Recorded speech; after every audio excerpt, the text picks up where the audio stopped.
ये सारे जो है ना बॉर्डर पे चले, बाघा बॉर्डर पे एक बार सिर्फ आवाज लगा दे जय श्री राम, देखो पाकिस्तानी अपने आप मर जाएंगे। हम पीओके लेके रहेंगे।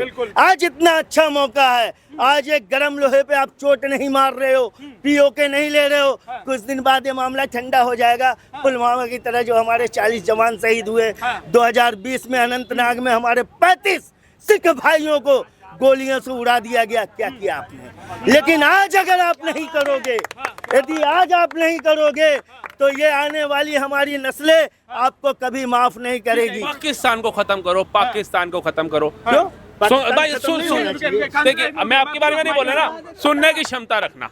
पाकिस्तान को खत्म करो। पाकिस्तान जो है वो आतंकवाद की जड़ है। 150 किलोमीटर का रास्ता था कम से कम पाकिस्तान एलओसी का, कश्मीर पहलगांव की जगह से।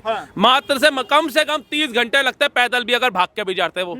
अब पहले इनमें से कोई लोग ये क्यों नहीं कह रहा कि जो गद्दारी कश्मीरी मुस्लिमों ने करी उसके ऊपर एक्शन लो? आप लोगों ने उसका विरोध किया। अब आप कह रहे, सुन लो ना भाई साहब, जब आप ऐसे लोगों का समर्थन करोगे और फिर दूसरी तरफ कहोगे कि मोदी जी हमारे देश में ये घुस कहां से गए, मोदी जी पाकिस्तान उड़ा दो, पहले मोदी जी को ये बोलो एनआरसी ला करके इन दोगलों को भगाओ। इतने लोग आए गए, चलो ठीक है आए गए, अब तो आंखें खुल गई। अब देख लिया ना, एक एक पे पाबंदी कर दो, न पाकिस्तान से कोई इधर आए, न इधर से कोई उधर जाए। अब्दुल्ला को ठोक दो। अच्छा, अगर वो पाकिस्तान की हिमायत करता है उसे ठोक दो, ठोक दो। आज हमारी ठोकने वाली सरकार है। जी बताइए, ये जो पहलगाम की घटना हुई है, इसके बाद से जो पाकिस्तानियों को भेजा जा रहा है, इसमें बड़े दर्द लोगों को झलक रहा है। देखो किसी फारूक अब्दुल्ला कह रहे हैं कि, सुनिए सवाल लीजिए, फारूक अब्दुल्ला कह रहे हैं कि भाई ये इंसानियत के खिलाफ है, क्या कहिएगा इस पे? देखो मैं एक बात सीधे सीधे कहता हूँ, देश के अंदर जो लोग भी पाकिस्तान के तरफ से हमदर्दी दिखाते हैं या पाकिस्तान की तरफ सहानुभूति दिखाते हैं, सबसे पहले तोपों का मुंह उनकी तरफ खोल दो। अच्छा, सबसे पहले भारत सरकार से ये कहता हूँ कि जो लोग भी आज पाकिस्तान की तरफदारी, पाकिस्तान की हिमायती, पाकिस्तान की तरफ से बोलने वाले लोग हैं, उनकी तरफ तोपों का मुंह खोल दो। उन लोगों का क्या करिएगा जो पाकिस्तान के झंडे रोड से उठा रहे हैं? मेरे भाई, मैंने कहा ना कि जो भी पाकिस्तान की तरफ से हिमायत की बात करता हो देश के अंदर, उनकी तरफ पहले तोप का मुंह खोल दो। हमारी सरकार बहुत मजबूत है, हमारी सरकार 56 इंच के सीने वाली है। तो आज हमारी सरकार को वो दिखाना चाहिए कि एक एक पाकिस्तानी को, एक एक पाकिस्तान के तरफदारी करने वाले लोगों को ये देश सबक सिखाए और उस आतंकवादियों के जो हमले के जो पीड़ित लोग हैं उनके साथ न्याय करे, उन पीड़ितों को शहीद का दर्जा दे, उन्हें सरकारी नौकरी दे। और चौथी सबसे बड़ी बात कि हमारे जो हथियार हैं, हमारे जो ब्रह्मोस्त्र हैं, हमारे जो अग्नि है, हमारे जो राफेल है, इसका इस्तेमाल करो। ये हमारे जो शस्त्र अस्त्र है ना, ये रामनवमी पे जो है ना शस्त्र पूजा के लिए नहीं है। आपकी बात सही है। एक सवाल का जवाब दीजिए, जो भारत के मुसलमान पाकिस्तान में शादी कर रहे हैं, वहां से बच्चे लेके, अरे सुनिए पहले बात, फिर वो यहाँ के बच्चे कर रहे हैं, यहाँ का राशन खा रहे हैं, उनका क्या करिएगा? वहाँ क्या भारत के मुसलमानों में लड़के नहीं है जो वहाँ शादी करनी पड़ रही है यहाँ के लोगों को? बहुत अच्छा सवाल है आपका। भारत के मुसलमान, देखो मेरे भाई, जब से इस भारतवर्ष का निर्माण हुआ है तब से इस धरती पे रहने वाले प्रत्येक व्यक्ति, प्रत्येक आदमी इस देश के प्रति बहुत ही वफादार है। उनके ऊपर जो है ना आप कोई उंगली नहीं उठा सकते। दूसरी बात, ये पाकिस्तान में शादियां की, रिश्ते की, आप इस सवाल को लेकर के अभी आ रहे हो क्योंकि आपको अभी पता चला जब पाकिस्तान देश निकाला दिया गया पाकिस्तानियों को। अभी पता चला ना 5 लाख लोग हैं, 5 लाख, 5 लाख हो, 10 लाख हो, 50 लाख हो, 1 करोड़ हो, हमें उससे कोई मतलब नहीं। घुन के गेहूं के साथ घुन भी पिसेगा, पिसना चाहिए ना? नहीं पिसना चाहिए। हमारे ऊपर पाकिस्तान ने हमला किया, हमने नहीं किया ना? वो आए ना घुस करके हमारे 26 लोगों को गोलियों से भून दिया, जाति धर्म पूछी, उनके नंगे किए कपड़े उतारे, इतनी बड़ी उनके साथ बेइज्जती करके उनको मारा गया। हम बदला कब लेंगे? वो आतंकवादी जो कि हमारी ही सीमा में अभी तक घूम रहे हैं, उन कश्मीर की वादियों में, उनको हम कब पकड़ेंगे? उनको कब पकड़ेंगे? उनका जवाब कौन देगा? जो उन आतंकवादियों को सर दे रहे कश्मीर के अंदर। हाँ, उन्हीं के जवाब मैं मांग रहा हूँ कि जब हमारी देश जिन्होंने मदद जिन्होंने मदद करी, जब उनका घर उड़ाया गया कश्मीर के अंदर, सबसे पहले छाती पीटने वाला विपक्ष था। अरे बता हमें भैया, छाती पीटने वाला कोई विपक्ष नहीं है। आज भी आपके जमीयत-उलमा हिंद के मौलाना मदनी साहब ने साफ कहा कि आतंकवादियों का घर उड़ाओ, उसको सर्वनाश करो, हम सबके साथ हैं। और दूसरी बात, इधर उधर की बात मत करो, सीधी बात कि इन आतंकवादियों को सजा कब देंगे। दूसरी बात, पाकिस्तान का नाम दुनिया के नक्शे से कब मिटेगा। तीसरी बात, पीओके भारत में कब शामिल होगा, कब शामिल होगा। हमारे गृह मंत्री जी ने संसद के अंदर क्या कहा था, हम पीओके लेके रहेंगे।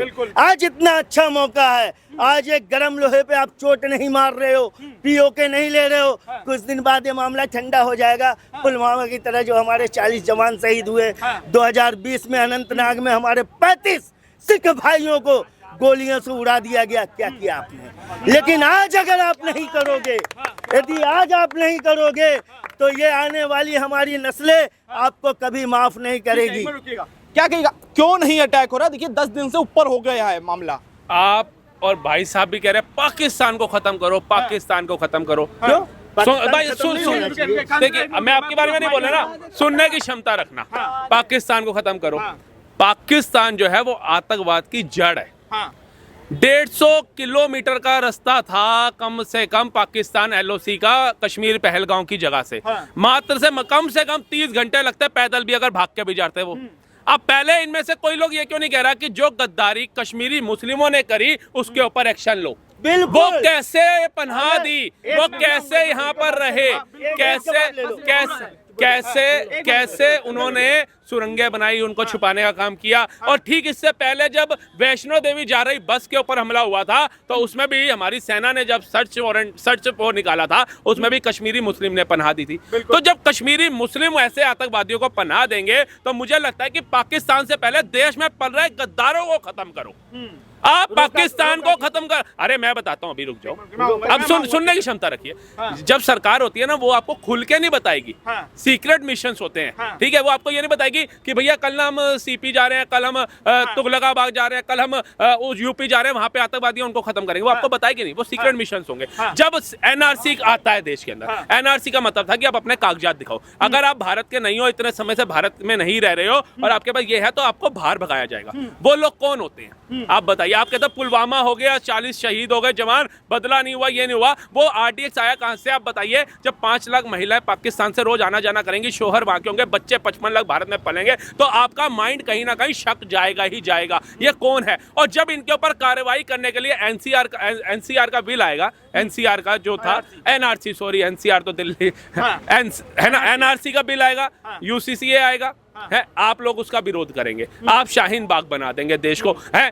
1 साल तक आप शाहीन बाग की तरह रोड जाम रखोगे और पूरे भारत को बताओगे कि गलत हो रहा है मुसलमानों के साथ, उन्हें जबरदस्ती कैसे भगा सकते हो। लेकिन ये ह्यूमर फैलाया जाता है। जो देश का 47 का मुसलमान था, उसे बाहर भगाने की बात नहीं थी। जो घुसा पेटिया था, चाहे वो पाकिस्तान से वीजा लेकर के, वीजा खत्म होने के बाद नहीं जा रहा था, चाहे वो बर्मा से आया था, चाहे वो म्यांमार से आया था, चाहे वो बांग्लादेश से आया था, उनको बाहर भगाने की नहीं थी। आप लोगों ने उसका विरोध किया। अब आप कह रहे, सुनो ना भाई साहब, जब आप ऐसे लोगों का समर्थन करोगे और फिर दूसरी तरफ कहोगे कि मोदी जी हमारे देश में ये घुस कहां से गए, मोदी जी पाकिस्तान उड़ा दो, पहले मोदी जी को ये बोलो एनआरसी ला करके इन दोगलों को भगाओ। पाकिस्तान को तो आज नहीं तो कल भी खत्म कर सकते हैं, लेकिन देश में जो गद्दार पड़ रहे हैं उनको कब खत्म करवाओगे। हाँ बताइए, ये जो देश, पहले मेरा एक सवाल है आपसे। एक बात का जवाब, इन्होंने कहा आतंकवाद की जड़ पाकिस्तान, आतंकवाद की जड़ पाकिस्तान। तो जब आप जड़ को काटोगे नहीं, तो पौधे तो पनपते रहेंगे। तो अभी मौका है उस जड़ को काटने का, सबसे पहला। दूसरा बात ये कह रहे हैं कि पाकिस्तान से इतने लोग आए गए, चलो ठीक है आए गए, अब तो आंखें खुल गई, अब देख लिया ना, एक एक पे पाबंदी कर दो, न पाकिस्तान से कोई इधर आए, न इधर से कोई उधर जाए। दूसरा, आपके पास सारी देश की एजेंसियां हैं, सारी शक्तियां आपके पास है। आपने 12 दिन के अंदर क्या किया? उन घुसपैठियों का, उन आतंकियों का साथ देने वाले कितने लोग पकड़े गए? एक भी नहीं, एक भी लोग नहीं पकड़े गए उनका साथ देने वाले।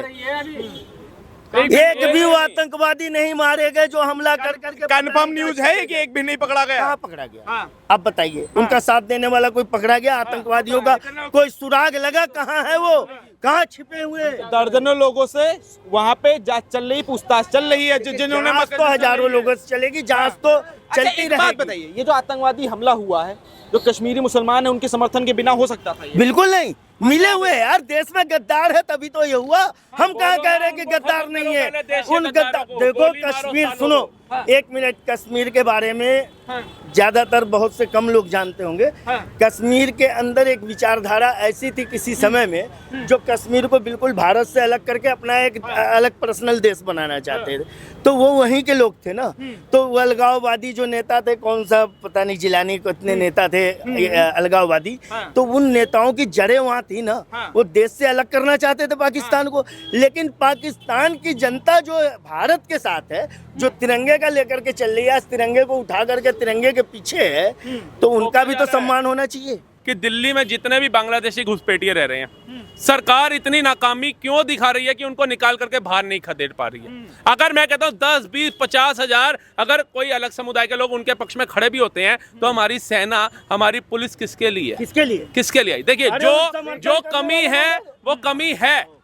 आपको कोई नहीं रोक रहा है। आपको भारत के प्रधानमंत्री के पद पे और गृह मंत्री के पद पे इसलिए बिठाया है कि देश की गतिविधियां जो अलग तरफ लेकर के जाते हैं, जो धर्मशाला बन के यहाँ बस रहे हैं, उनको निकालने का काम भी सरकार को करना चाहिए। क्या नाम है आपका? मेरा नाम संजीव तोमरा, और मैं ये कह रहा हूँ जो 70 साल से लेके जो हमारे जवानों की जो आर्मी है यहाँ तक कमजोरी की जा रही है, उनको सीधा बोल दो भैया, जो हमारे मारे जा रहे हैं उनको जवाब दो ना। फिर उनको जाके देखो, जाके घुसपैठ के मारो। मोदी जी ने क्या बोला है कि जो तड़ाके का जवाब देना चाहिए।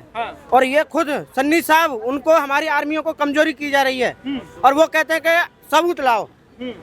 सबूत चाहिए उनको। कहीं ना कहीं वो सपोर्ट कर रहे हैं उन लोगों को। सबूत नहीं चाहिए, अरे सीधा सपोर्ट। अब हमें कोई सबूत नहीं चाहिए। ऐसा तो नहीं है, सुनिएगा, ऐसा तो नहीं होगा जैसे पहली बार स्ट्राइक हुई थी पाकिस्तान में, उसके सबूत मांगे।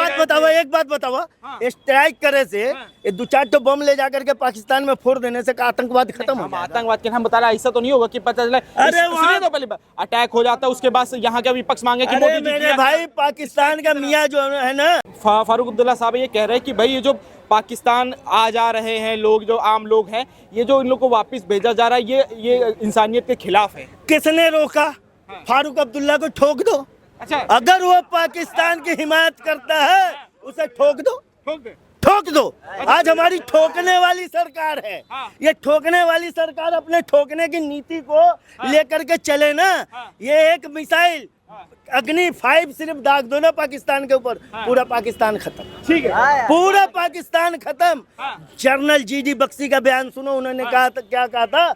एक अग्नि 5 मिसाइल हमारा काफी है पाकिस्तान के। अच्छा, मेरा आखिरी सवाल आपसे लूंगा। पाकिस्तान के एक स्पीकर महोदया हैं, उन्होंने बयान दिया कि भाई अगर ये लड़ाई होती है तो अरे सुनिए, पहले वो सवाल सुनिए। वो कह रही हैं कि अयोध्या के राम मंदिर को तोड़ के सबसे पहले पाकिस्तान के आर्मी का एक सेना का आर्मी लगाएगा। इस पर आप क्या कहिएगा? इतना कमजोर समझते हो भारत को? वो कह रही है, इतना कमजोर समझते हो भारत को, इस देश को, देश के नेतृत्व को, देश की जनता को, देश की सेना को, जो उसे स्पीकर, अरे उस स्पीकर का फ्यूज उड़ा दो ना। इतना कमजोर समझते तुम भारत को कि वो कह रही है राम मंदिर है यहाँ वहाँ कर देंगे, तुम डर जाओगे, हम डर जाएंगे। डरा रहे हो तुम भारतीयों को उन पाकिस्तानियों से। अरे उनका स्पीकर तो एक आवाज यहाँ से, ये सारे जो है ना बॉर्डर पे चले, बाघा बॉर्डर पे एक बार सिर्फ आवाज लगा दे, जय श्री राम, देखो पाकिस्तानी अपने आप मर जाएंगे, अपने आप पाकिस्तानी मर जाएंगे। कनाट प्लेस में चिल्लाने से कुछ नहीं होगा। देशभक्तों, राष्ट्रभक्तों, चलो बाघा बॉर्डर, चलो लाहौर, ये नारा लगाना है। चलो एक बार नारा लगाना, खत्म हो जाएगा पाकिस्तान, ऐसे ही पाकिस्तान खत्म हो जाएगा।